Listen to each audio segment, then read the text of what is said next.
इस दफा ईरान ने मारे हैं, इनको कहते हैं क्लस्टर्ड बॉम्ब। ये क्लस्टर्ड बॉम्ब या क्लस्टर्ड मिसाइल जो होते हैं ये बहुत ही ज्यादा खतरनाक होते हैं और आप आसमान पर देखें तो आप हैरान होंगे, ऐसा लगेगा बारिश हो रही है मिसाइलों की।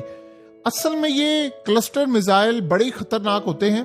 क्लस्टर्ड मिसाइल असल में होता ये है कि आप एक मिसाइल मारते हैं, ये फिजा के अंदर आता है, लेकिन एक सर्टेन लेवल पर जाकर अचानक से इसके अंदर से एक टारगेट में से कई छोटे छोटे बॉम्ब निकलकर सामने आ जाते हैं।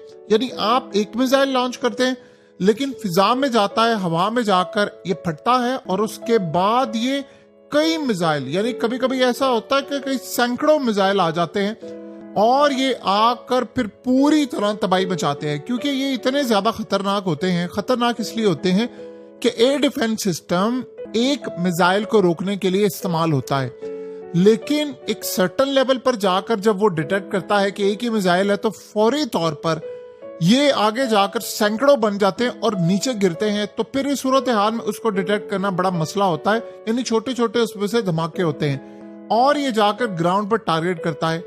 अब ये मिसाइल असल में दर्जनों मिसाइल साथ लेकर जाता है और जाकर एक लेवल पर अटैक करता है, जिसको कहते हैं यानी क्लस्टर वॉरहेड लेकर जाता है सब म्यूनिशन छोटे छोटे लेवल पर। अब ये इतना खतरनाक है इसराइल के लिए, इतना ज्यादा खतरनाक है, ये मिलिट्री टारगेट को हिट कर रहा है, बिल्डिंग्स को जहां पर मुसाद के लोग रहते हैं, रोड को, और सबसे बड़ी सूरत हाल ये होती है कि कभी कभार ऐसा होता है कि ये फटता नहीं है। लेकिन इस चक्कर में जब इतने सारे आते हैं तो ईरान अपना एक काम कर रहा है कि जो डिफेंस सिस्टम है इसराइल का, एक तो बीट हो जाता है या वो इतने ज्यादा उनको इंटरसेप्ट करने के लिए मिसाइल लगाने पड़ते हैं कि वो उनके कंट्रोल से बाहर हो जाता है। सो अब आप ये समझ लें कि दुनिया के अंदर तकरीबन 100 से ज्यादा ममालिक ने इसको बैन किया हुआ है। अब बैन तो आप अंदाजा कर लें, इसराइल को भी किया हुआ है। इसराइल ने तो वो मिसाइल इस्तेमाल किए हैं कि इंसानी हड्डियां हवा में तहलील हो जाती हैं, पता ही नहीं है।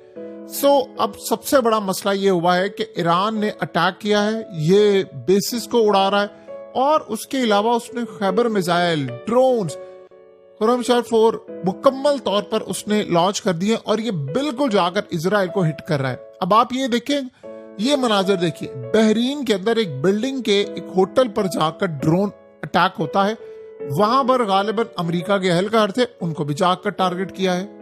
सवाल वही है कि कौन ईरान को इतनी प्रिसाइज इंफॉर्मेशन दे रहा है कि फलानी जगह पर इस होटल के इस कमरे में मौजूद है इस वक्त अमरीकी। यानी ये वो सूरत हाल है कि जिसका हमने आज से पहले अंदाजा नहीं लगाया था। लेकिन